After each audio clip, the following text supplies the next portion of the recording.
عن معمر عن ثابت عن انس رضي الله تعالى عنه قال ما عددت في راس رسول الله صلى الله عليه وسلم ولحيته الا 14 شعره بيضاء. وبه قال حدثنا محمد بن المثنى قال اخبرنا ابو داود قال انبانا شعبه عن سماك بن حرب قال سمعت جابر بن سمره رضي الله تعالى عنهما يسال عن شيب رسول الله صلى الله عليه وسلم فقال كان اذا دهن راسه لم ير منه شيء فاذا لم يدهن نهي منه. عن سمعت جابر بن سمره يسالون د يسالو د دنه پښتنه کېده د شیب د رسول الله صلی الله علیه وسلم. وبه قال حدثنا محمد بن عمرو بن الوليد الكندي الكوفي قال اخبرنا يحيى بن ادم عن شريك عن عبيد الله بن عمر عن نافع عن ابن عمر رضي الله تعالى عنهما قال انما كان شيب رسول الله صلى الله عليه وسلم نحو من 20 شعره بيضاء. وبه قال حدثنا ابو كريب محمد بن العلاء قال اخبرنا معاويه بن هشام عن شيبان عن ابي اسحاق عن عكرمه عن ابن عباس رضي الله تعالى عنهما قال ابو بكر يا رسول الله قد شبت قال شيبتني هود والواقعه والمرسلات وعما يتساءلون اذا الشمس كبرت. وبه قال حدثنا سفيان بن وكيع قال اخبرنا محمد بن بشر عن علي بن صالح عن ابي اسحاق عن ابي جحيفه قالوا يا رسول الله نراك قد شبت قال قد شيبتني هودا واخواتها. وبه قال حدثنا علي بن حجر قال انبانا شعيب بن صفوان عن عبد الملك بن عمير عن اياد بن لقيط العجلي عن ابي رمته التميمي رضي الله تعالى عنه في مر بابي قال اتيت النبي صلى الله عليه وسلم ومعي ابن لي قال فاريته فقلت لما رايت هذا نبي الله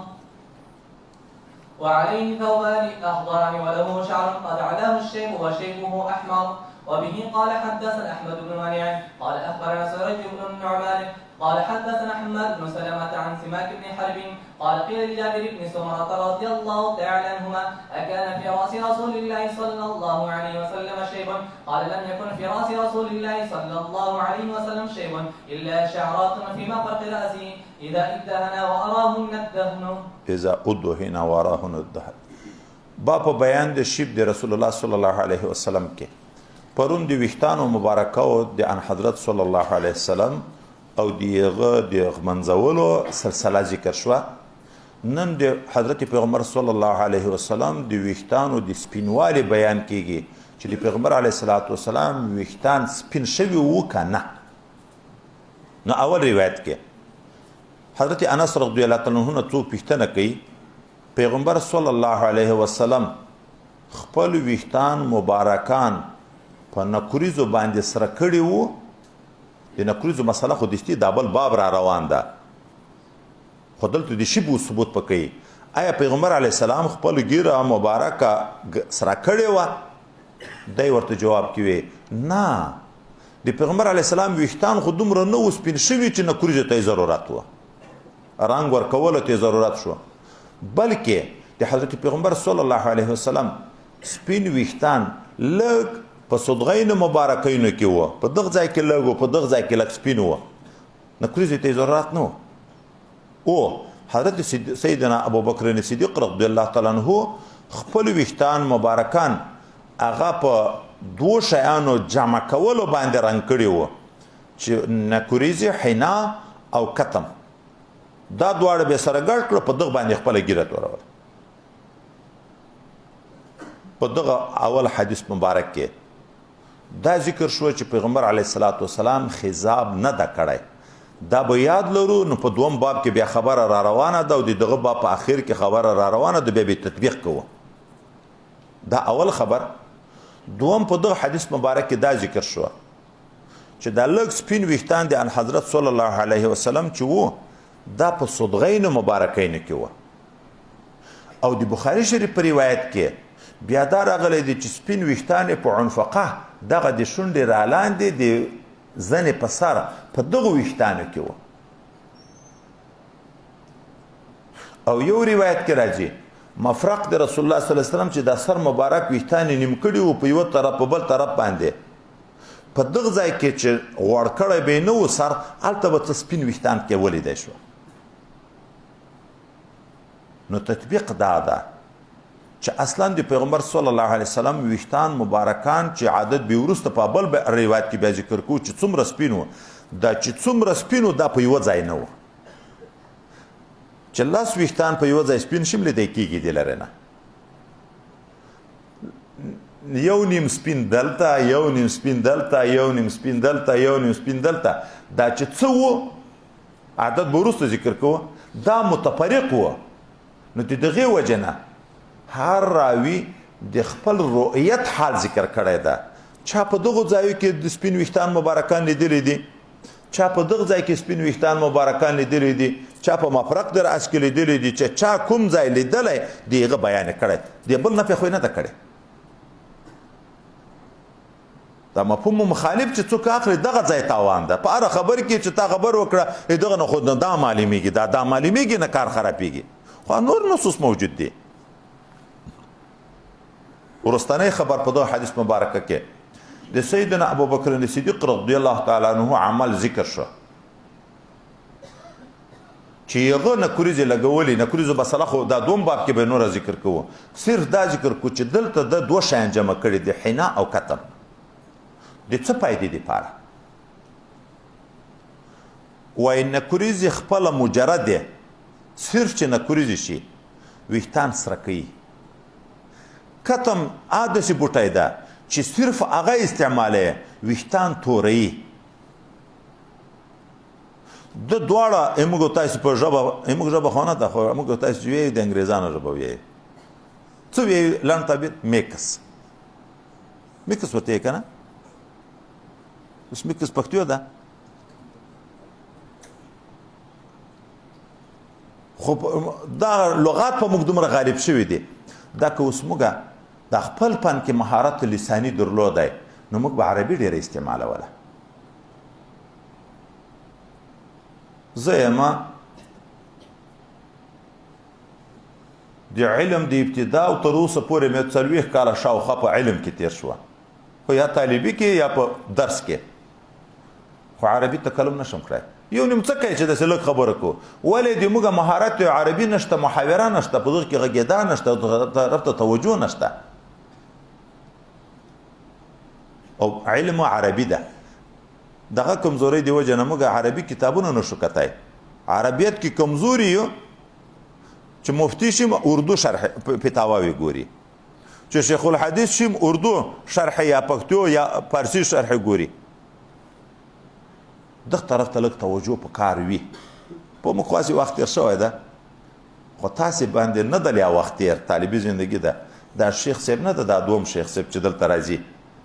دغه تخصص فی اللغت العربي په داسې اعلی معیار کې کړی چې وخت کې د امتحان دپاره عرب وای راغلي وو چې دا کومې مدرسې دي د عربو سره تعلق دی هغه ته چې ده بیان وکړو ده ته ویلي وو چې ته باید عربو ته لغت ورزده کړې د نن سبا عربو لغتونه خراب دي دومره مهارت چې ته د عربو اصلاح باید وکړې چې یو ټیم سره معلوم شي او په خپل شوق مطالبه وشي او پایبندي وشي لږ غوندې زده شي یو څه نه څه ټکي خو هم کې زده شي به هر تقدیر ګډ نکریزې او کتم چې سره ګډ کې دیغه نه چې ګیره توره کې سور مایي چې موږ تاسې ورته نه خالص توره نه خالص رای ما ویښتان دې نږدې نه چې وګورئ څه معلومیږي سره لرې نه سره او تور چې سره ګډ کې نو نه خالص سره وي نه خالص تور وي نور به سره به د اخذاب بیا وروسته ذکر کوو دوم حدیث مبارک کې بیا خادم دی عن حضرت صلی الله علیه وسلم حضرت انس رضی الله تعالی عنہ وی ما د حضور پاک صلی الله علیه وسلم په سر مبارک او په ګیره مبارک کې نه دي شمیرلي مګر هم صرف 14 سپین ویښتان مې شمیرلي دي وروسته روایت کې د ابن عمر روان ده نحو من 20 شعره یو روایت بخاری کې را روان ده 18 ویښتان تطبیق ما ابل ورځ دی کړی یو عدد اقل نه پیدا عدد اکثر نه راولي معارضه نشته ټول خو په یو ور نه سپینېږي خو سوکا سپین شروع شي هر چا د خپل وخت موافق بیانونه کړي دي یا د هر چا د خپل علم موافق بیانونه کړي دي او یا دا چې دا شمیر تخمینی ده دومره جرأت څوک لري چې ورجیک شي پیغمبر علیه السلام ته په ګیره کې ورلګیا شي ویښتان یې ورګوري چې سپین سپین کې پیدا کوي شمیري سر مبارک ور اړي را اړي چې سپین پیدا کوي شمیري دا کېدای شي نو داسې شمیر خو نه ده شوی داسې شمیر خو نه ده شوی چې اصلي هغه واقعي مقدار چا معلوم کړی شمیر تخمینی ده چا چې لیدلی دي داسې خیال پکې کړی د طالب سودا ده چې ودرې څومره ویښتان سپین دي هر چا د خپل تخمین موافق ذاتي حکایت کړی ده دلته حضرت انس رضی الله تعالی عنه بیان د 14 ویښتانو د یو عمر کړی لاس کاله د خدمت کړی ده دا نور د وروسته زیات شوي دا د مقدار په لحاظ باندې خبر د حضرت جابر ابن سمره رضی الله عنه نه چا پښتنه کړه سماک ابن حرب شاګرد حضرت جابر ناسته سمعت جابر بن سمره يسأل عن شيب رسول الله صلى الله عليه وسلم فقال اذا دهن دغه د جابر ابن سمره قول ده ما دغه اوریدو ورسره لګیا یو څوک ده ابل چې ناسته هغه بیا ورسته حکایت کوي ما اورید چې د دنه پښتنه کې ده د ویښتانو سپینو مبارکو د حضرت صلی الله علیه وسلم نه د په جواب کې څه ورته ویلې د پیغمبر علیه الصلاۃ والسلام ویښتان مبارکان به چې کله غوړ کړی شو بیا سپین نه لیدې کېده ولې غوړوالی خپله پړکای کوي اوس چې پړکای ویښتان ټول ځلیږي نو سپینو تور ذاتي درک نه پکې لګېږي خو چې کله به سر مبارک د غوړ نه و نو طبعا ویښتان لږ سره جدا کېږي ببرتوب کې راځي دغه وخت کې بیا یو نیم سپین ښکاره شي نو په دغه وخت کې لیدل کېده دا معنی دومره کم و چې په هر وخت کې لیدل کېده هم نه کله کله به ولیدل شو چې سر مبارک به وچ شو په دغه وخت کې به ولیدل شو بیا د قلت خبره ده پکې دا بل روایت کې بیا دغه مضمون ده چې تقریبا بیا نحوان ذکر کوي تحقیقي قول نه کوي تقریبا 20 ویښتانو ته نږدې به سپین و دا بل روایت کې حضرت ابن عباس رضی الله تعالی عنهما وایي چې سیدنا ابوبکر صدیق رضی الله تعالی عنه حضور پاک صلی الله علیه وسلم ته ویلې چې یا رسول الله قد شبت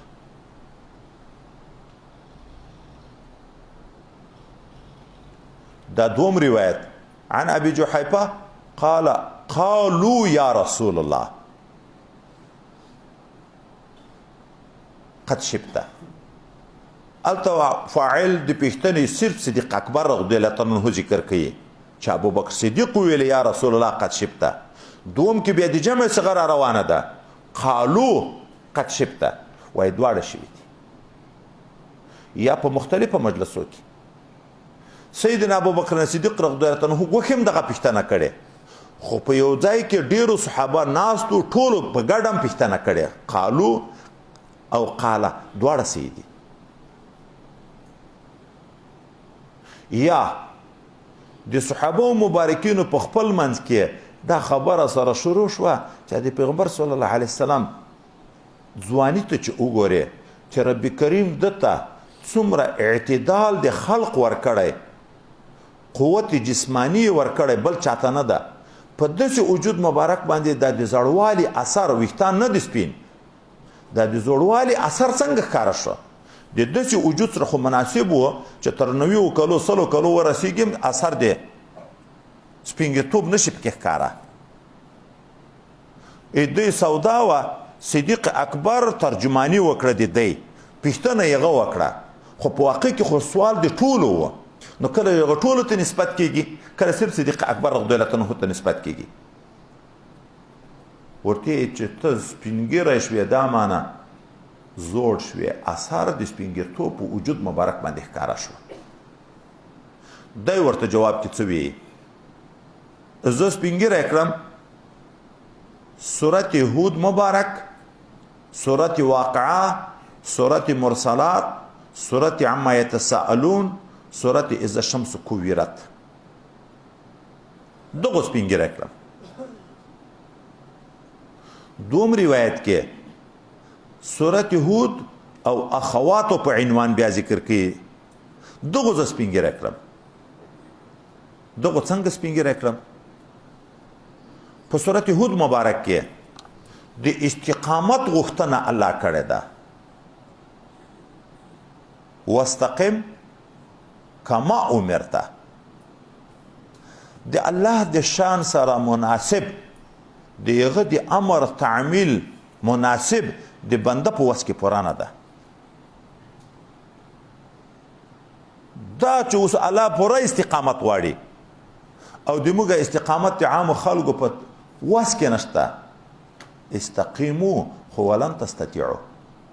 موږ تاسو به حدیث را روان ده نو غواړي الله استقامت چې څوک د الله نه ډاریږي او الته بشري صفاتو ته فکر کوي چې موانع موجوديږي پوره استقامت نه نو د الله د ډار د وجه نه به دغه انسان پریشان وي او ډیر چې انسان زر زړیږي وجود کې اثر ښکار کیږي یا وای د دایمي مرض نه چې څوک اچا په وجود کې مرض ډیر وي یا د فقر او فاقې نه چې څا کې مسکنتونه ډیر وي یا د مصیبتو د وجه نه چې په چا مصیبتونه ډیر وي درې سره که فکر وکړو په واقع کې روحاني کیفیت کمزوري شي خو که مسکنت ډیر وي په روح فشار وي غمجن وي که مرض ډیر وي په روح فشار وي پریشان او غمجن وي که مصیبتونه ډیر وي په روح فشار وي دا چې غمونه ډیر شو غم سړی زر زړی نو په سورت هود کې د استقامت خبره ده اوس سوال د استواره دیږي سورت شورا کې که سورت بل کوم سورت کې واستقم کما امرته ده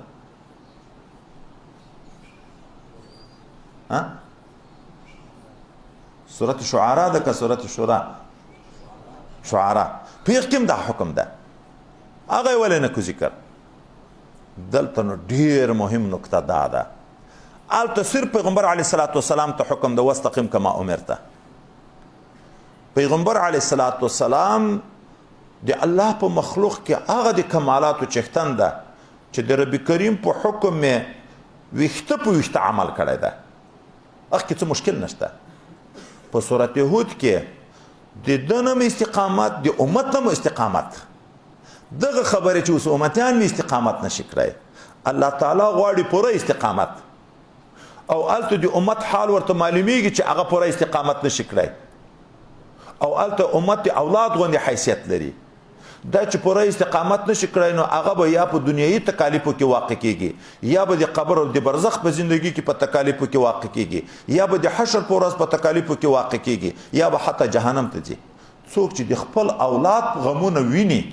نبی رسول الله ته کل مشاهده دسیو د اولاد غمونه د مرزونه تکلیفونه مصیبتونه ویني پلار به راحت پیدا کوي شي دغه خبره غمجن کړه او دا نور صورتونه چې دي په دغه کې واقعات ډیر دي د متقینو حالات او د غیر متقینو حالات کې تفصیلی ذکر دي د معال په لحاظ د عذابو خبره د راحتو خبره کې تفصیلی ذکر دي دا چې سړی دغه صورتو ته وګوري چې د شدید عذابونه د جهنم را روان دي دومره سخت تکلیفونه را روان دي او هغه ته به ورځي دغه انسانان به ورځي ځکه د جهنم سره الله تعالی وعده د ډکواله کړې ده چې د کفارو نه به د ډکوم لأملأن جهنم من الجنة والناس اجمعين نو دغه چې تفصیلی حال د برزخ کې ذکر ده او د انسانانو ذکر ده نو دا بیا د امت غم ده د امت حالات هغه ورته معلوم دي دغه وجه نه ډیر سپینګره شم اثر د سپینګیتو وښتا نشو سپین دا بدن کې ضعف چې راځي د ښې ځوانۍ سره د ښه صحتمند معتدل وجود سره داسې خو انسان فکر کوي چې دا سړی به تر ډیره وخته نشي زوړ اثر د ضعف نشي کاره یو ډاکټر ته زه تللی وم د غاښ دپاره د غاښو ډاکټر و سپین ږیری هلته څه مجلس شو بیا د عمر په لحاظ پوښتنې او دا شیان شوې ده ویلې زه اوس کار نشم کړی د یوه مریض یا د دوه مریضو کار چې وکړم نور مې ذاتې حواس او عقل پوره کار نه کوي نو زمون ډاکټرانو دغه کار یې کوه ما ویل څومره عمر یې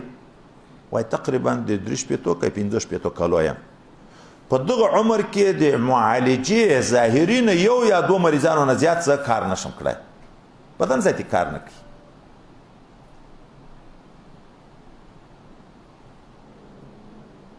ما ورته دا خبره مجلس خو ډېر اوږد وشو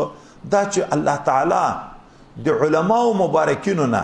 د 80 او 90 کالو په عمر دومره غټ خدمت اخلي د سهار نه تر بیګا پورې مصروف په علم کې په درس او په تدریس کې دا محسوس شیان دي یو دوه غاښونه زیات علاج نشي کړی او هغه شپه ورځ لګیا وي روحاني قوت یې غوسر موجود وي د ذاتي واجب خبرو کې وای خود د خو انسانانو کې فرق ده اچا د اولاد سلسله په دغه پورې خبرو کړه 500 کلو شاوخاته چې رسیږي بیا اولاد سلسله ختم شي او څوک د شپېتو اویاو په کلو کې اولادونه زیږي نوې ودونه کوي خو صحت پورې خبره ده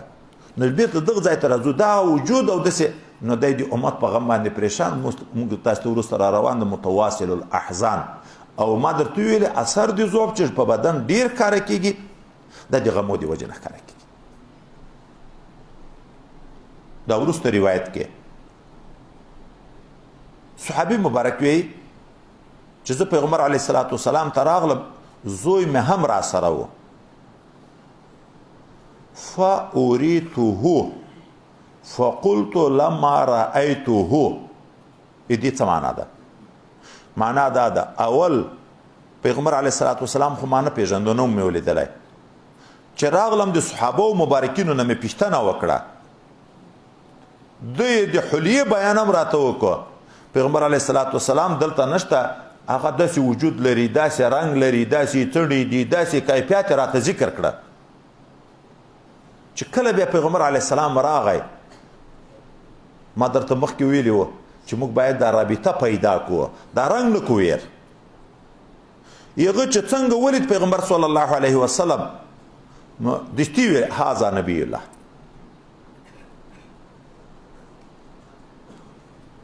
غیابتن صفات بیان شوی د حضرت صلی الله علیه وسلم رؤیتن تطبیق راغی د صفاتو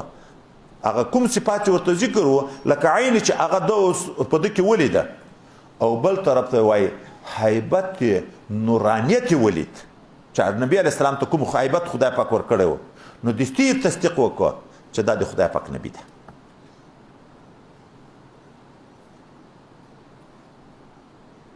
او یا د مخکې لیدلی و زوی نه ولیدلی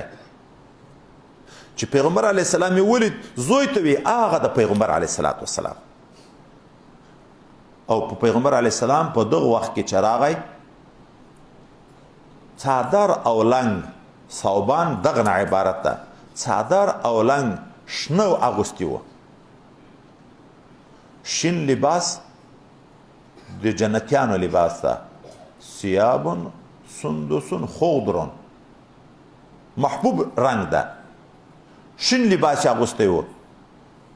وله شعر خبره د باب خو په ویښتانو کې د موږ خبره ده د ده مبارک ویښتانو قد علاه الشیب وشیبه احمر د ویښتانو سر ته سپین ویښته راختلی و هغه سپین ویښته یې سور و اوس د دغه نه څوک د وروسته د خضاب مسله ثبوت کوي چې خدای وی چې سپین سور و په چی شي سور شوی و نکریزې ورکړی وي او څوک چې دا وی چې نه نبی علیه الصلاة والسلام نکریزې نه دي استعمال کړي ځکه ویښتان مبارکان سپین کم په وجود کې هغه بیا دغه شیب او شیبه احمر د دنیا د هغه تجربې موافق ویښته چې سپینیږي اولا نه سپینیږي تور ویښته سرخي طرف ته واوړي بیا سپین معلومیږي نو دا وی چې سپین ویښته و بیرته دا تعبیر کوي چې خالص سپین نه و شیبه احمر سرخی پکې شروع شوی و سروالی پکې راغلی و پوره لیاز نه و سپین شوی دا بل روایت کې بیا حضرت جابر رضی الله عنه نه څوک پوښتنه کوي چې د حضرت صلی الله علیه وسلم په سر مبارک کې سپین ویښتان و دوی د پیغمبر علیه الصلاة والسلام په سر مبارک کې سپین ویښتان نه و مګر لږ په دا مفرق د رأس کې خو هغه به هم چې سر غوړ شو غواړو به پټ کو بیا نه معلومېده ما درته مخکې اوله نه چې بحث شروع کېدو تطبیق وکړو چې په بعضې روایتو کې سپینوالی دلته ښوول شوی، په بعضې روایتو کې صدغین مبارکینو کې ښوول شوی، په بعضې روایتو کې په مفرق د راس کې ښوول شوی. نو چې دا یو څو ویښتان تقریبا شلو شاوخوا ویښتان سپین و، هغه په یوه ځای نه و. په دا ګیره مبارک او سر مبارک کې تیت و، د دغې وجې نه نه لیدی کېده. نو د دغې وجې نه ضرورت خضاب ته هم نه و، رنګ ورکولو ته هم نه و. دا د ویښتانو د سپینوالي بحث ذکر شو. بیا دا چې ویښته سپین شي نو نکریزو ته ضرورت پیدا کېږي، دستي باب د خضاب ذکر کوي. باب ما جاء في خضاب رسول الله صلى الله عليه وسلم. وبه قال حدثنا احمد بن منيع قال اخبرنا هشيم قال اخبرنا عبد الملك بن عمير عن اياد بن لقيط قال اخبرني ابو رفعه رضي الله تعالى عنه قال اتيت النبي صلى الله عليه وسلم مع ابن لي فقال ابنك هذا؟ فقلت نعم اشهد به. قال لا ابني عليك ولا تبني عليه. قال ورأيت الشيب أحمر. قال أبو عيسى هذا أحسن شيء روي في هذا الباب وأبصره، لأن الرواية الصحيحة أن النبي صلى الله عليه وسلم لم يبلغ الشيب. وأبو رفعة اسمه رفاعة بن يثربي التيمي رضي الله تعالى عنه. وبه قال حدثنا سفيان بن وكيع قال أخبرنا أبي عن شريك عن عثمان بن موهب قال سئل أبو هريرة رضي الله تعالى عنه هل خطب رسول الله صلى الله عليه وسلم؟ قال نعم. قال أبو عيسى وروى أبو عوانة هذا الحديث عن عثمان بن عبد الله بن موهب. فقال أم سلمة رضي الله تعالى عنها. وبه قال حدثنا إبراهيم بن هارون قال أنبأنا النضر بن زرارة عن أبي جناب عن إياد بن لقيط عن الجهدمة امرأة بشير بن الخصاصية رضي الله تعالى عنها قالت أنا رأيت رسول الله صلى الله عليه وسلم يخرج من بيته ينفض رأسه وقد اتصل برأسه رضغ أو قال رضع من حناء. شك في هذا الشيخ. وبه قال حدثنا عبد الله بن عبد الرحمن قال اخبرنا عبد بن عاصم قال اخبرنا حماد بن سلمة قال اخبرنا حميد عن انس رضي الله تعالى عنه قال رايت شعر رسول الله صلى الله عليه وسلم مخضوبا. قال حماد واخبرنا عبد الله بن محمد بن عقيل قال رايت شعر رسول الله صلى الله عليه وسلم عند انس بن مالك مخضوبا. د ویښتانو رنگ بدلول ته خضاب ویل کیږي. دا اوس چې د مخ کې حدیث کې ذکر شو هغه صحابي چې زوی ورسره و بیرته دغه واقعه په دغه کې را ذکر کوي. صحابي مبارک حضرت ابو رسمه راغی پیغمبر صلی الله علیه وسلم ته زوی هم دا ورسره. دلته اوس په دغه عبارت کې د ملاقات نه بعد خبره ده، البته د ملاقات نه مخکې لیدلو خبره وه. ومې لید ومې پېژندو چې پیغمبر علیه الصلاة والسلام د شنې جامې اغوستې وې، ویښتانو کې څه سوروالی و، هغه پورته سپین ښکاره کېدو. البته د ملاقات نه مخکې لیدل. اوس دلته چې د نبی علیه السلام صلی الله علیه وسلم سره گفتگو شروع شوه دا حال ذکر کېږي. فقال ابنک هذا، بل روایت کې راځي فقال هذا ابنک. ما مخکې د حضرت ابو رسمه حال دوه قسمه درته ذکر کړ. یا دا چې د په خپل پیغمبر علیه السلام نه ولیدلی، د صحابو نه یې پوښتنه وکړه، هغوی تعارف ورته وکړه، بیا چې ولیدو نو وایي پېژندو د لرې نه چې دا پیغمبر علیه السلام ده. دوم دا چې ده خو لیدلی و خو زوی نه ولیدلی. اوس نو دلته نسخې چې دا دوه راغلي دي دا په دغه باندې بنا دي. که مخکې ملاقات نه وي شوی د حضرت ابو رسمه د پیغمبر صلی الله علیه وسلم سره په حال باندې علم نه وي، نو دی چې راغی د پیغمبر صلی الله علیه وسلم سره ملاقات کوي ورسره الک ده، نو پیغمبر علیه الصلاة والسلام د ده په باب کې پوښتنه د نفس بنوت په باب کې کوي، دا د زوی ده. اهذا ابنک، بیا به هذا مخکې وي، ابنک اهذا ابنک همزه به ورسره وي. آیا دا د زوی دی چې دا در سره راغلی ده؟ دی ورته چې او ته په دغه باندې شاهد اوسېږه چې ما اقرار د ده په بنوت باندې کړی، ته په دغه شاهد اوسېږه، سبا به زه مړ یم په میراث کې چې بیا څوک دی د میراث ته محروم نه کړي. او دا که مخکنی تعارف وي او پیغه خبر وي د سړي دوست مارګری ده، بیا پوښتنه تر وکړي اولاد لري و زوی یې لرم. اوس نو چې دی راغی ملاقات و زوی ورسره ده، بیا په نفس زوی خو پیغمبر علیه السلام خبر ده چې زوی خو لري، خو چې څوک کوم یوې زوی ده ابنک هذا، بیا به ابنک مخکې وي. هغه زوی د تا چې هغه تا ویلې هغه دغه ده. ګورې په زوی خو خبر و پیغمبر علیه السلام، خو رؤیتن لیدلی نه و، استعین کوي ابنک هذا، هغه د تا زوی چې یو زوی تا یاده و هغه دغه ده. ده ورته ویلې چې ته په دې خبره باندې شاهد اوسېږه. پیغمبر علیه السلام دستی یو قاعده جاهلی ړنګوي څه ورته وایي لا یجني علیک ولا تجني علیه د نن جاهلیت د مخکنی جاهلیت رواجونه اکثره شروع دي په نن سبا دور کې قتل پلار کړی وي پلار مړ وي خو هغه خلک انتقام د زوی نه اخلي کنه اخلي زوی په وجني کنه زوی څه کوي لمسی په وجني کنه لمسی څه کوي تربور په وجني کنه وجني خو خپل انتقام اخلي دا د مخکې جاهلیت دستور هم و نبی علیه الصلاة والسلام دغه هغه کوي پلار او زوی یو د بل په جنایت نه نیول کېږي شرعا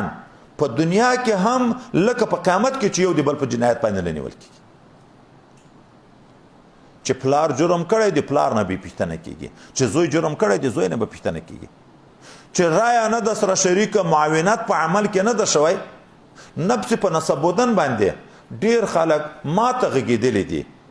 د پلار د ظلم حکایت کوي د ترو سره جانجال وي زوی ماته راغلی چې ما پلار په ګرام ده اوس زوی مني غریب هغه عادل ده منصف ده مني چې ما پلار ګرام ده که نو ولې بیا زوی په وجنې ولې زوی په نیسې په دا مدعا کې خو سره شریک نه ده نو پیغمبر صلی الله علیه وسلم اول دا ویلې بیرته د باب ثبوت خبره خو په خضاب کې ده نو دغه حضرت ابو رسما رضی الله تعالی عنه اخر کې څه وی ما سپین ویښته د ده ولید خو رنګ یې سور و ورأیت الشیب احمر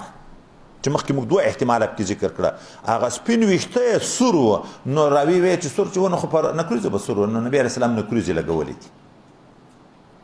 نور امام ترمذي وایي دغه حدیث احسن شی په هذا الباب ده او ښه تفسیري په دغه باب کې ده ځکه چې نبی کریم صلی الله علیه وسلم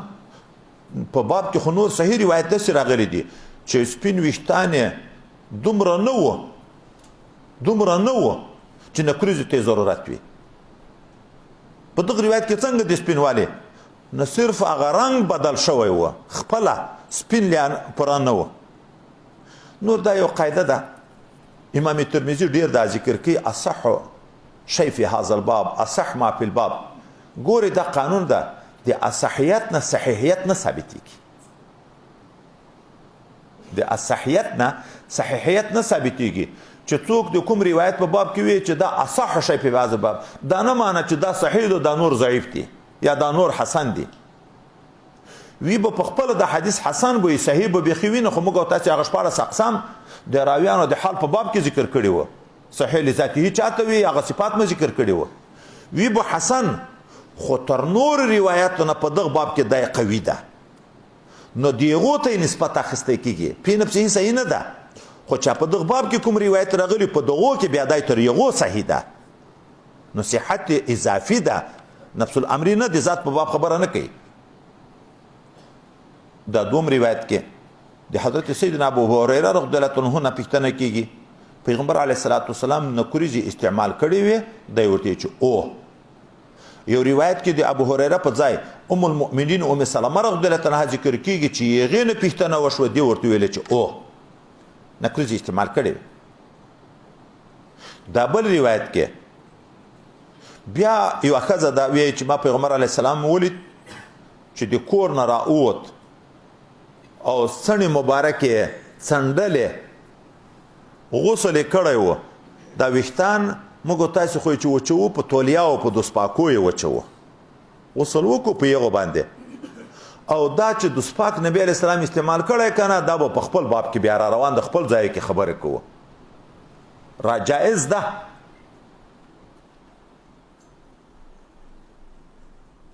جائز ده خو ډیر وخت پیغمبر علیه السلام د چې کړي بیا خاص کر لکه موږ خلک هم چې ګرمۍ موسمي دی بدن ډیر وچواله نه مطلب سړواله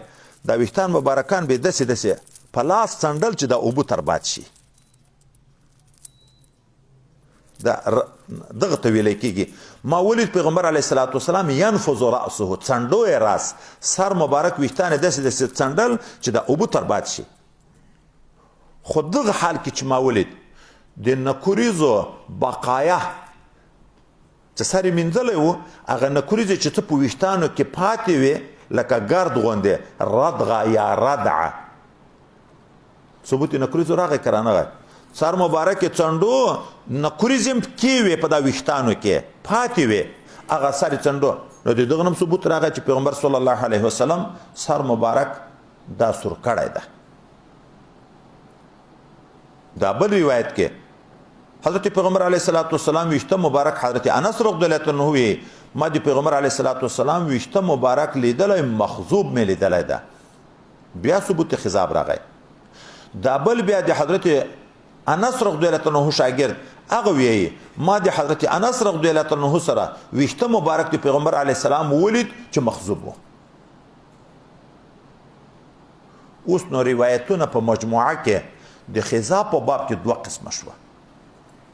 دی بعضو ډیرو روایتونه دا ثابت ده چې حضرت پیغمبر صلی الله علیه وسلم خضاب نکریز نه دی استعمال کړي ولې ضرورت نه و ویښتان کله دومره سپین ولیدی کېده نه نو ضرورت څه چې سره کولی او دی بعضو روایتونه بیا ثبوت راغی نو چا تطبیق داسې کړی چې موږ هلته وخت کې ضمناً ورته اشاره وکړه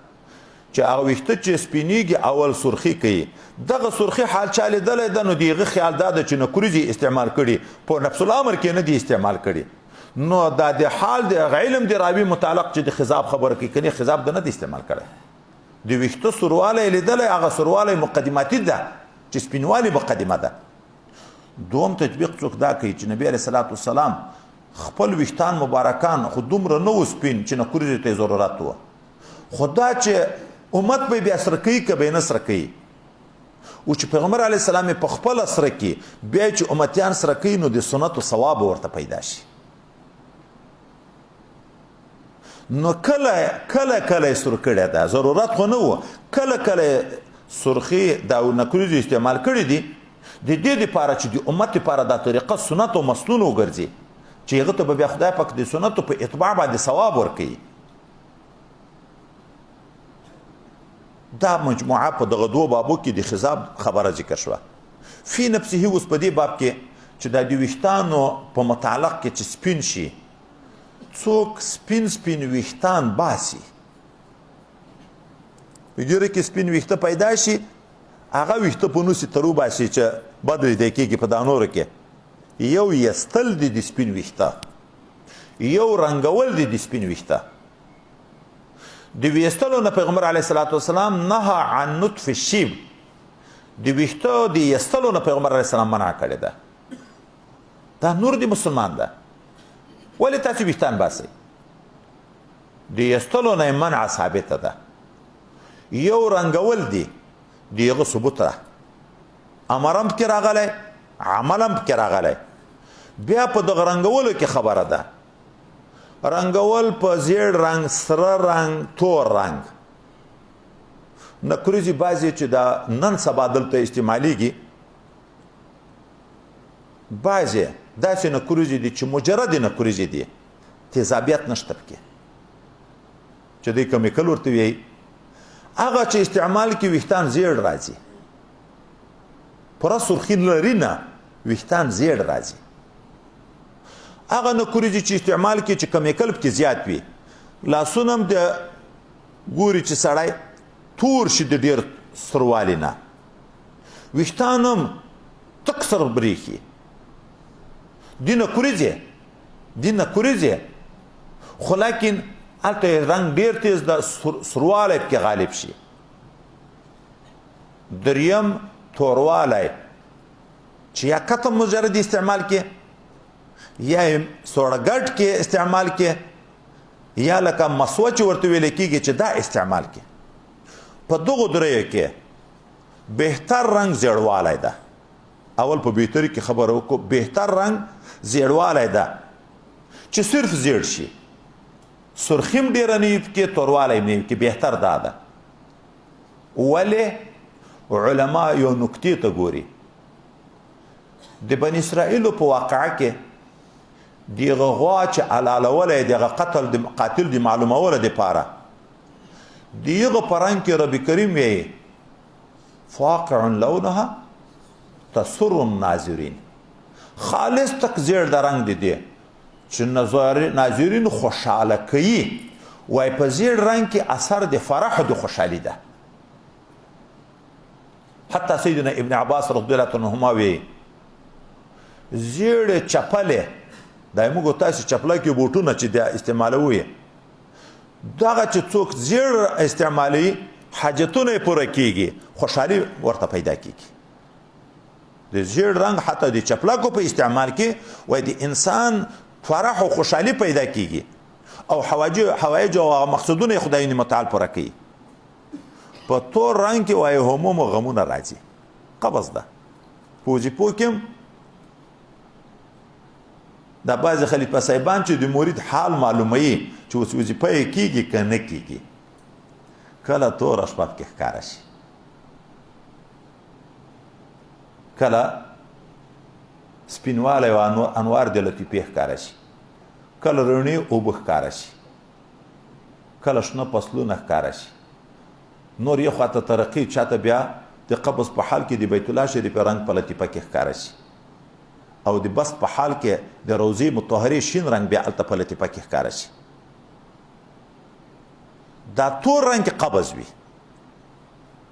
زه خو خپل کاشف پاشپ نه لرم خو چې کله د مرګري سره وظیفه کم د وظیفې په حال کې کله د څه تورواله غونډه ښکار شي بیا بعض دوه قسمه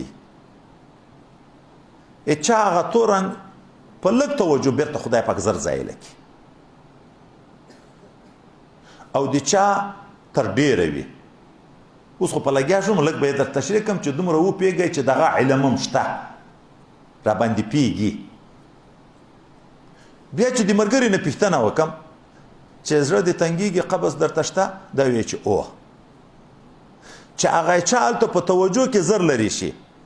د ده حالم د زړه مې تنګېږي خو بیرته بیا زر ښه شي چې چا هلته توجه کې زور غواړي توروالی په تکلیف لري کېږي دغه نه چې پوښتنه وکړي چې هغه زړه تنګي درته پیدا کېږي او لکه ډېره ډېره زه څه کوم چې زړه مې وچاوده چا زړه چاودلو ته ورسېږي او د چا بیا ډېر اسان او ډېر زر لرې کېږي او د چا هلته بیخي وینه صفایي وي پکې به هر تقدیر نو تور رنګ کې وایي هموم و غمونه وي په زیړ رنګ کې خوشحالي وي تصور ناظرین آیات مبارکه نه اقتباس کړی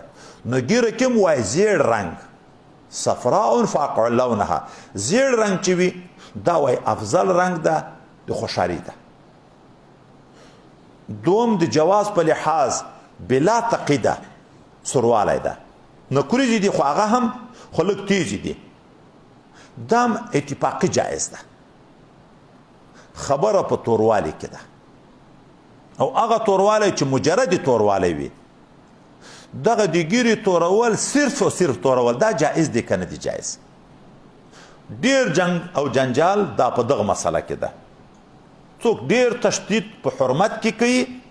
او څوک مطلق اجازه کوي چې خپل فقه کتابونه وګورو قاضي خان دغه وګورو سلطانیه دغه وګورو هغه بلا تقید جائز بولي استعمال د مسوي او بعضې بیا چې نبی کریم صلی الله علیه وسلم د صحابي مبارک ویښتان ولې د سپین دي نو ورته وویل دا سپین ویښتان بدل کړئ خو د تور رنګ نه ځان وساتئ په تور رنګ یې مه رنګوئ د آخر وخت په علایمو کې چې داسې خلک به راځي چې ګیرې به تورې لکه د هغه توتکۍ لکۍ نری نری داسې بې جوړې د مبتدعینو سره یې تشبیه ورکړې چې د هغو سره به مشابه وي جنجال په دغه کې ده خو فتوا څه ده د ګیرې تورول د فتوا په لحاظ باندې په دوو حالاتو کې جائز ده مجاهد ته د جهاد په حال کې دا چې د دښمن په نظر کې مد مقابل سپینګیری ورشي نه په دلاوري چې دا خو ضعیف د سپینګیری د ویلایم شم ټکولایم شم څملولایم شم مړکولایم شم هغه دلاوري کیږي او چې خپل مقابل لوري مخکې خو د تورو جنگونه و هغه د ځوانۍ په کیفیت کې وویني نو مرعوب کیږي تر د دغه حکمت لپاره تورول د ویښتانو مجاهدینو ته اجازه د فتوا په جواز ده چې دا جایز ده یو د فتوا په لحاظ باندې چې دا جایز ده دوم د ښځې د خوشحالولو په نیت مخکې موږ تاسو ویل د پیغمبر علیه السلام ډیر ویښتان چې الله نه کړ سپین حکمت کې دا وکنه چې د ښځې د سپینو ویښتانو نه بد راځي او د رسول الله صلی الله علیه وسلم العیاذ بالله العیاذ بالله که د ویښته نه د چا بد راشي کفر ته وځي. نو الله تعالی د امهات المؤمنینو ایمان سالم وساته، د پیغمبر صلی الله علیه وسلم ویښتان سپین نه کړه. اوس دا چې د ښځې د سپینو ویښته نه نفرت کیږي، د ښځې د خوشحالولو دپاره ویښتان توروي، لکه سړی د لوی عمر چښتن ده، واده یې د کم عمر چښتن ده. دغه ګیرې تورول اوس دوه قسمه دي د دا واده په نیت. یو د دوکې دپاره وي، سړی کونډ شو سپینګیری ده ګیره توروي، بل وطن ته ځي د واده مطالبه کوي، ځان ځوان خلکو ته معرفي کوي. یو دوکه ده د دوکې په نیت، دا خو ناجایز ده. حضرت سیدنا عمر فاروق رضی الله عنه ته ښځه راغله او دغه عریضه یې وکړه چې پلانکي ما سره نکاح کړه، هلته یې ماته د ځوانۍ خبرې کړې، ګیره یې توره، خو دا توره ګیره څو ورځې بعد سړي ورپام هم نه یې د کوزه نه سپینه شوي، هغه اصلي رنګ د کوزه نه راښکاره شي چې سپین یې ول ده، ورته چې دا خو زور ده. حضرت عمر فاروق رضی الله عنه حکم د طلاق ورته وکړه. مسلمان دوکه کول خو ناروا دي، دا به موږ تاسو ته راځي. ښځه که سړی دوکه کوي وي د عمر نه لویه، ویښتان د لویه ښځې کمیږي، دوی د بل انسان ویښتان راواخلي، په ویښتانو پورې کوڅۍ اوږدې اوږدې وکړي، خلکو ته ځان ور معرفي کوي، مخکې خو یې ویښتان هم که عمر بې معلومه وه. یا د لوی عمر چښتن ښځې غاښونه غټ شي، دوی به په سوان نري کول. یا د لوی عمر د ښځې دغه د وریځې ویښتان غټ شي، کوز را پراته وي، دوی به دغه ایستل. په درې صلی الله علیه نبي علیه السلام ویلی ده که نه ده ویلی؟ په واصله او مستوصله په دغه ویښتانو ایستونکي مونسه، د دغه ویښتانو په تیره کوونکي په درې سره لعنت ویلی. نو نه به ښځه دوکه ورکوي سړي ته، نه به سړی دوکه ورکوي. یو دا ده چې نکاح په رضایت شوې ده، هغه سپین ویښتان ښځې لیدلي دي، په هغې قناعت کړی، خو وروسته خواهشات ارزو کوي چې دا ویښتان دې تور کړي وای، نو جائز ده، فتوا په جواز ده. په دغه نیت حضرت ابن عباس رضی الله عنه او د نورو صحابو نه لکه حسنین مبارکین د هغو نه توروالی هم ثابت ده. په صحابو کې هم توروالی ثابت ده، خو څوک یې تاویل په دغه کوي چې هغه خو جهاد کوه، د جهاد دپاره ګیرې تورولې، څوک یې په واده کوي. خو د موږ د فقه مسلې په لحاظ باندې ما درته پرون ویلي وو، بله ورځ مې ویلي وو چې موږ تاسو به د حدیثو نه فتوا نه ورکوو، د آیتونو به فتوا نه ورکوو، مجتهدین نه یو، مقلدین یو، د هغو نه تطبیق کړی شو نه یې تحقیق کړی شو، فتوا به د فقه نه ورکوو. د فقه په حساب سیدنا امام ابي یوسف رحمه الله د حضرت امام صاحب مشر شاګرد یې هغه ګیره توروله او دا یې ویلې د ما ښځې دي، زه غواړم چې دوی ته ځان ښایسته کم لکه زه چې په دې خوشحاله کېږم چې دوی ما ته ځان ښایسته کړي. ولهن مثل الذي علیهن، ښځه هم حق لري که نه لري؟ لکه ته چې حق په دې لري، خو دا هم په تا حق لري. ته د ښځې په نکریزو استعمالولو چې لاسونه یې سره وي او صفایي یې کړې وي، ښایسته کالي یې اغوستي وي، په موجوده وخت کې شونډې هم سرې کړي یې، دا شیان هم استعمال کړي، په لیدلو یې خوشحاله کېږي که نه؟ چې سړی په خوشحاله کېږي، د دې د ځواني په کیفیت خوشحاله کېږي، د زینت په کیفیت خوشحاله کېږي، صفت بدل شو، ښځه خو هغه ښځه ده، خو صفا مزاجه چې وي سړی په خوشحاله کېږي. نو خو ښځه هم دغسې د سړي په صفایي باندې، د سړي په ښه رنګ او په ښه کالیو باندې خوشحاله کېږي. داسې نه چې یوه خلطه نسوارې په خوله کې او د دې نه مچې اخلي. دا دغه شیانو سره به پام کوو. د خولو نه 3 میله لرې بویونه ځي او د دې سره ګډ څملي. لهن مثل الذي علیهن. نو امام ابي یوسف رحمه الله وایي ما ودونه دي، د ما مینځې دي، دوی د ما په دغه رنګ لیدلو خوشحاله کېږي. نو دام جائز ده فتوا په لحاظ. صرف خبره په دغه غمجن کې ده چې ګیره تورایي نه د جهاد په نیت نه د ښځې د خوشحالولو په نیت صرف د ځان د تزیین او د حوصلې او د خوشحالي په نیت د ځان لحاظ وي خبر په دغه کې ده چې دا اوس روا ده که ناروا ده دا اختلاف هم په دغه ځای کې ده نور خو بذاتي مفتي صاحب دا د دې نه به بیا فتوا وغواړی ما د دې افتا کورس نه ده کړی شکر ده زه تر خلاص یم څوک چې پوښتنه کوي زه ورته وایم چې ما افتا نه ده کړې دا د پیغمبر علیه الصلاة والسلام د ویښتانو متعلق خبره باب ما جاء في كحل رسول الله صلى الله عليه وسلم وبه قال حدثنا محمد بن حميد الرزي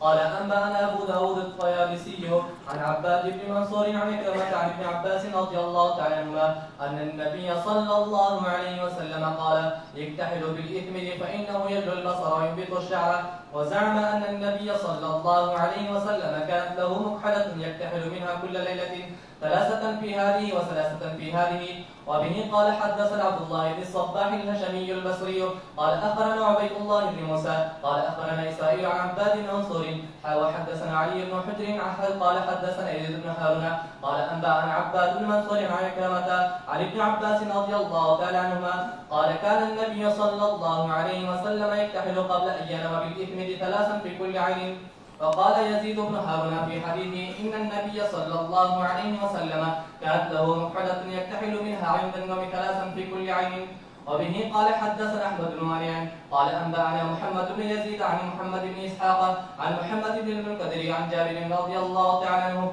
قال قال رسول الله صلى الله عليه وسلم عليكم بالإثم عند النوم فإنه يجلو البصر ويبت الشعر وبه قال حدثنا قتيبة بن سعيد قال أخبرنا بشر بن المفضل عن عبد الله بن عثمان بن خثيم عن سعيد بن جبير عن ابن عباس رضي الله تعالى عنهما قال قال رسول الله صلى الله عليه وسلم إن خير أكحالكم الإثمد يجلو البصر وينبت الشعر وبه قال حدثنا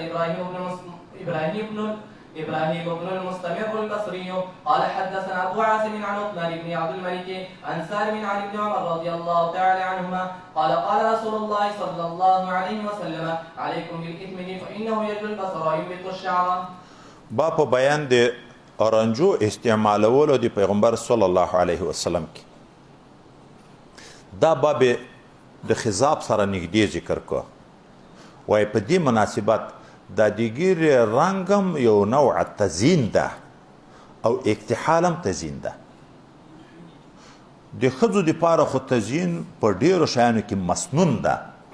د سړي دپاره په ډیرو شیانو کې ممنوع ده خو بعضې تزیینونه سړي ته هم روا دي لکه وایي دغه د ګیرې سره کول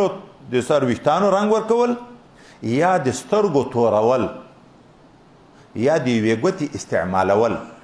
دا هغه تزیینونه دي چې مستثنا دي په شریعت کې چې د نر دپاره هم روا دي دومه خبر نکوري رانجه د پیغمبر علیه الصلاة والسلام استعمالول په دغه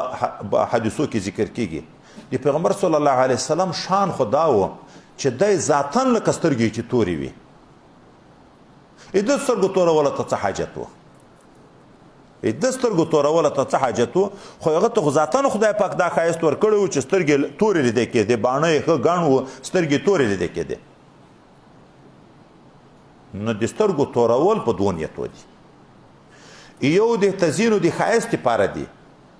یو د علاج او د سترګو د نظر د ساتلو په نیت باندې دي پیغمبر علیه الصلاة والسلام د تزیین په حیثیت سترګو تورولو ته نه و مجبور اکحل العینین و ضرورت نه و اما د سترګو د حفاظت په نیت باندې چې دا سترګو یو عظیم نعمت ده چې د ډېرو امورو توقف په لیدلو باندې ده د هغه د حفاظت اهتمام ضرور ده د سترګو حفاظت خو پیغمبر علیه السلام هم کوه او بل طرف ته کې حکمت لکه مخکې په خضاب کې موږ ویلې چې پیغمبر علیه السلام کله کړی چې امت ته سنت شي دا سترګو تورول پیغمبر علیه السلام چې امت ته سنت وګرځي اوس نو دغه د سترګو د تورولو په باب کې څو خبرې دي اول د رنجو په متعلق کې پیغمبر علیه الصلاة والسلام ډیر تاکید په ډیرو روایتو کې د اسمت کوي اسمت دا یو معدني تیږه ده دا توره خو سرخي طرف ته مائله ده نه خالص توره ده نه خالص سره ده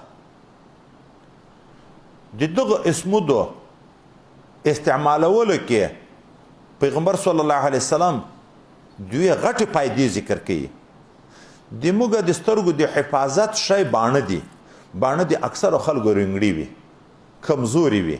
د سترګې پوره حفاظت نه پکېږي. نو یو دا ویښتان شنه کوي، باڼه ګڼوي، دا پیدا. دوم د ننې په سترګو کې سترګې صفا کوي. دا د انسان سترګو ته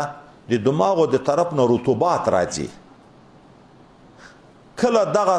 رطوبات موږ تاسو وینو چې سړی سترګه کې مرض شروع وي، سهار خاص کر دا کنکي چې راجګ شي سترګې پټې نیولې خلاصوي نشي، دومره چوخړ موږ تاسو ورته وی په تعبیر باندې باڼه ټول سره سریښ وي. دا د کومه خوانه راغلي؟ دا چوخړ چې زیړ رنګ ملري لیدای کیږي، دا د کومه خوانه راغلي؟ دا وای هغه د دماغو د طرف نه د سترګو ته چې کوم رطوبات راځي هغه کله داسې چې مرض وي پکې نو سترګو کې خرابي راولي. دا چې سړی دغه اسمود استعمالوي خو بشرطه چې عادتا وي ټول وخت استعمالوي. د مرض په وخت کې نه چې سترګې مې تکلیفي دي ته خو اسمود راکړه چې سره کم دلته رحمت پیدا کوي، نور مرض زیاتوي. چې عادتي وي همیش سترګې چې توري دغه رطوبات چې وای د پاسه راځي دغه رانجې د باندې راباسي. سهار سړی راجګ شي کله د رانجې استعمال کړي د سترګو په کنجو کې داسې خنډ خنډ شی ولاړ وي، سترګې صفا وي، باڼه نه یې نښتي. هغه رطوبات چې هغه د سترګو د نظر دپاره مضر واقع کېږي ای ټول رایستلي وي. حتی کله لاندې ما خپله چې تجربه کړې دلته ته بس کې شګه مګه چې پورې نښتي دي، د باڼو نه یې د باندې دغه رطوبات راکش کړي. نو د صحت دپاره د سترګو د حفاظت د نظر دپاره نبی علیه الصلاة والسلام موږ ته حکم کړی چې دغه رانجه ډېر استعمالوي. په دغه کې دغه اثر ډېر ده. جایز هر قسم رانجه دي، جایز هر قسم رانجه دي، خو د اسمود فایده ډېره ذکر کړې ده. نور وایي داسې نه ده چې حکم د جواز منحصر په دې کې ده چې اسمود جایز او نور ناجایز. نور خو د دنیا خلک دي دوکې په هر شي کې ډېرې دي. حرمین شریفین څنګ کې چې دکانونه دي دغه سوغاتي شیان هلته چې خلک اخلي، که تسبیح اخلي، که جینمازونه اخلي، که مسواکونه اخلي، که رانجه اخلي، ډېر وي. اکثر هلته برسیره کاغذ په لیکلی وي دا حدیث مبارک علیکم بالاسمد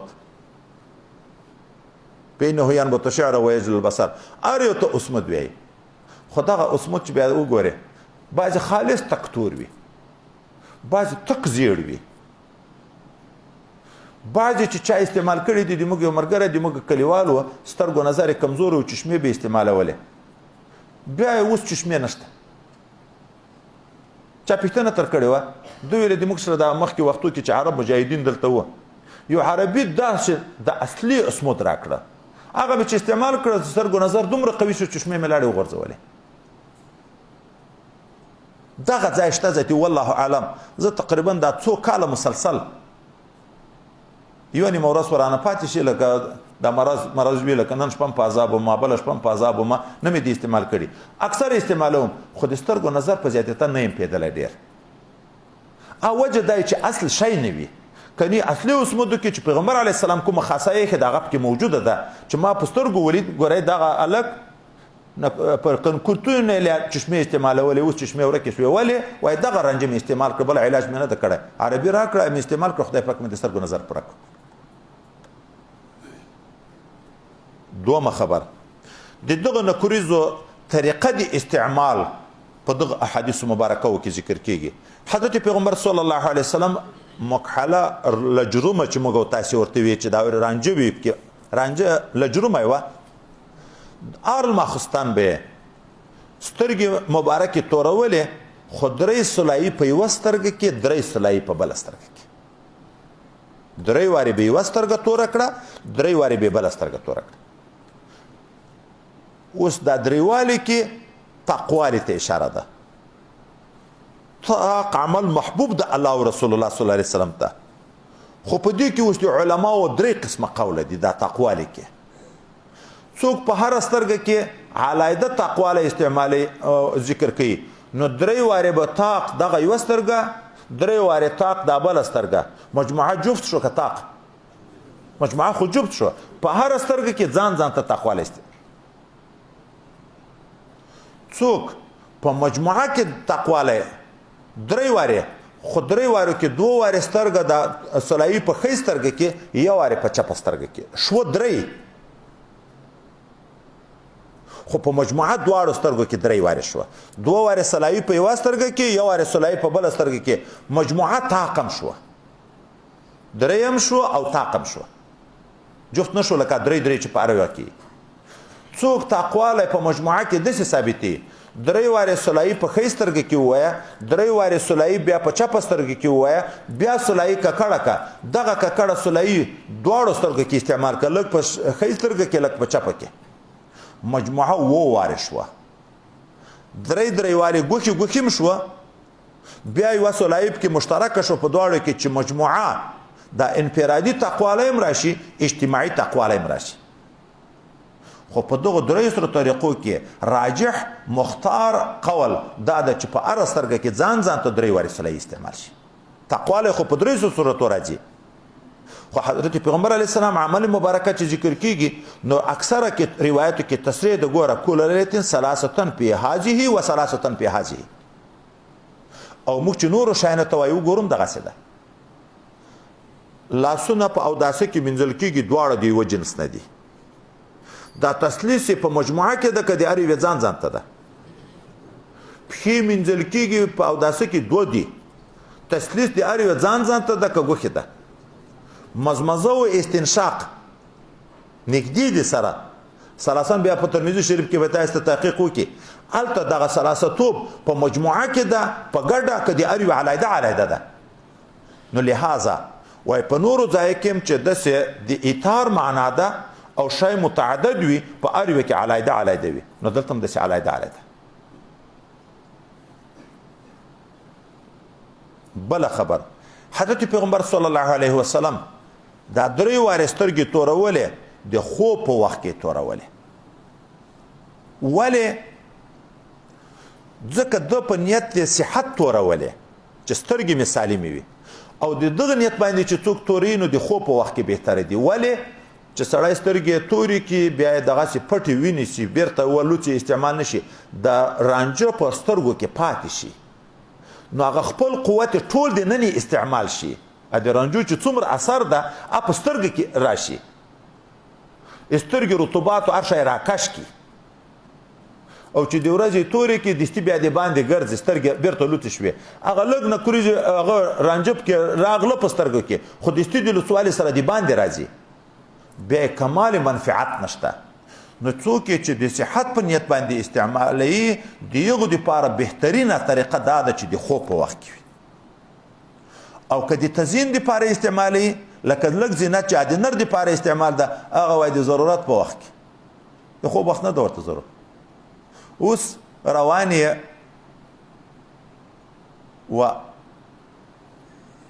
وعدته هلته یو نیک ځای اجتماع ته ورځې د ښایسته ځان ورښکاره کوې نو د شپې د تورې د تر اوسه پورې توروالی ختم شوی ده دا اسمود چې دي دا بیا اوږد توروالی ډېر نه لري خو به راپورته شو یو دوه وارې مخ د پرېمینځو بیا هغه ډېر اثر بیا ختم شوی وي نو ضرورت خو اوس ته تزیین ته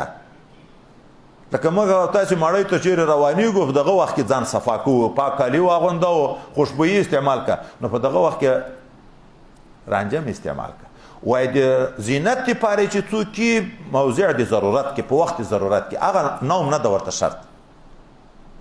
خو ډېر تزیین ته د نبي علیه السلام توجه نه وه موږ ته هم حکم دا ده چې ډېر تزیین خو به نه کوو که نه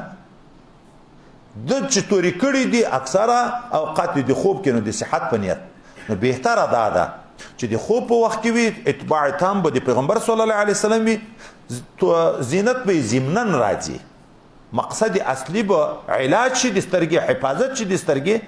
او دغه توروالی چې لږ سهار په سترګو کې پاتې وي دا زینت دا به طبعي وي او صرف چې زینت لکه پرون مو ویل 4 ساعت سر غمنځي د خځې غوندې زینت کوي سترګې تورې په دغه اوقاتو کې د خو ترفه راځي بهتره دا ده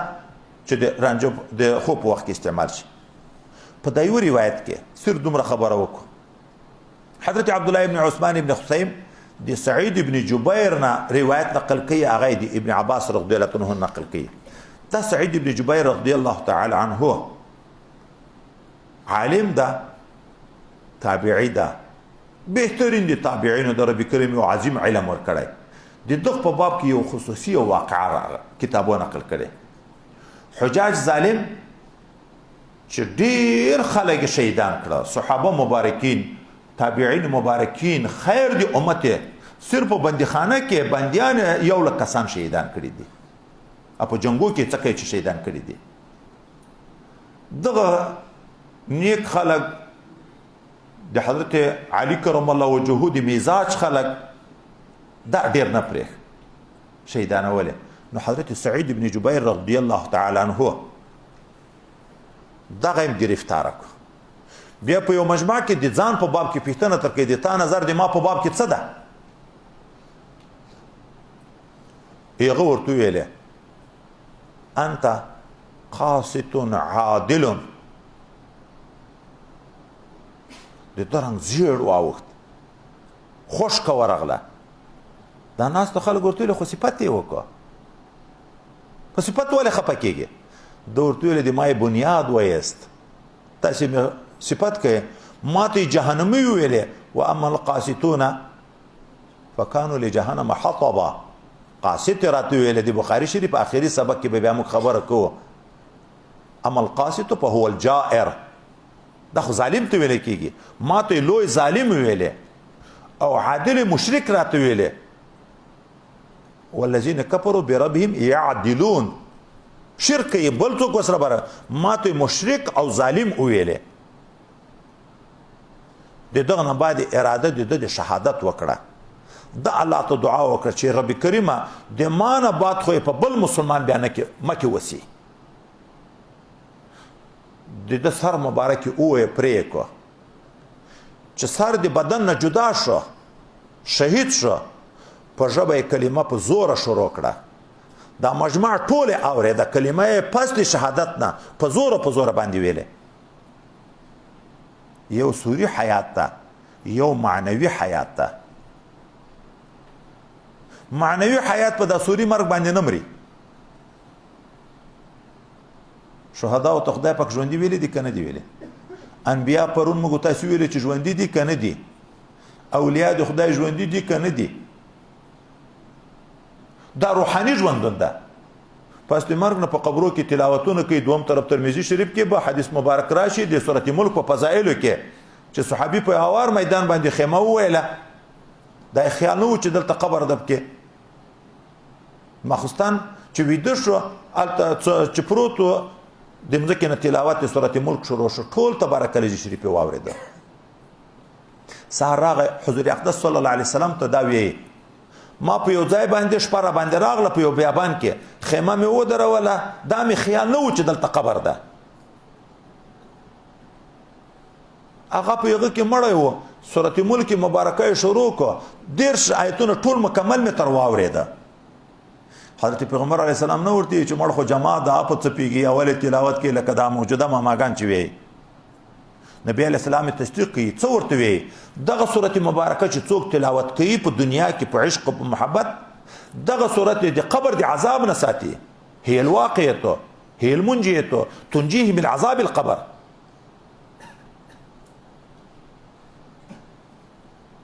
په قبر کې نو معلوم و چې صحابي و، خو د نبی علیه السلام دور و. واورېده تر صحابي حکایت وکړو رسول الله ته. رسول الله صلی الله علیه وسلم تصدیق کوي، تردید نه کوي. دا ولې حیات موجود ده. نور په مسلم شریف په روایتو کې د معراج په واقعه کې موږ ډیر داسې ذکر کو. پیغمبر علیه السلام چې تلو ما ابراهیم علیه السلام ولید په قبر کې په لمانځه ولاړو، ما حضرت موسی علیه السلام ولید په قبر کې په لمانځه. که اوس وایي هغه ځای به مې درښولی یم، هغه غر سور غوندې رنګ لري، د هغه په څنګ کې د قبر مبارک ده. په قبرو کې په لمانځو باندې ویني تلاوتونه، لمنځونه. بل سفر کې بیا را روان ده، په دغه بابو کې الته ذکر کیږي حضرت نبی علیہ السلام د طواف په حال کې، عمره حج ته تللی دي، احرام په حال کې. دا کوم مکان ده؟ وادي هرشا. زه حضرت موسی علیه نبینا علیه السلام وینم چې په اوښه سپور ده تلبیه ویایي دا کومه غونډۍ ده پلانکۍ زه حضرت یونس علیه السلام وینم د وړیو لباس ده د اوښ هغه پړی هم د خرماو د پاڼو نه جوړ ده له جوار الی الله هلته به بیا نور تحقیق کوو کله یې په طواف کې ویني چې د قبر نه هم راوتلی ګورئ کله یې په قبر کې ویني په لمانځه هلته بل ولي هغه د قبر حال معلوموي چې تلاوت کوي دا په احادیثو ثابت دي قیل قال خبره نه دي نن علم کمزور شو طریقت خلکو شاته وغورځوه د طریقت شیان ټول زویني خوبي بولي لکه دا موږ باجی ویده دا موږ باجی ویده په سبق کې هم ناست وي شکمن وي متردد وي چې په صحیح حدیث سره شی ثابت وي په کې تردد بیا جایز ده دا د شک ځای ده دا به هر څه موږ تاسو ته ځای په ځای ذکر کیږي نو حضرت سعید ابن جبیر تابعی د شهادت نو وروسته په زوره کلمه وی حیات حقیقي موجود ده نور حدیث مبارک هغه دغه ذکر کوي چې پیغمبر صلی الله علیه وسلم ویلي دی ابن عباس وی خیر بهتره د رنجو د تاسو د اسمت ده ځکه سترګو نظر زیاتی او وشتانو او باڼه راشنه کوي نو د سترګو تورول مسنون عمل ده پیغمبر صلی الله علیه وسلم په ده باندې کړی فایده د سترګو د نعمت شکرانه ده چې دغه حفاظت وشي او بهترین محل الماخستان ده د خوب په وخت کې چې پیغ وخت کې وشي نور که اسمت پیدا شو خو فبها ونعمه کني د وخت رانجه چې کوم رانجه پیدا کیږي د سترګو د پاره پیدا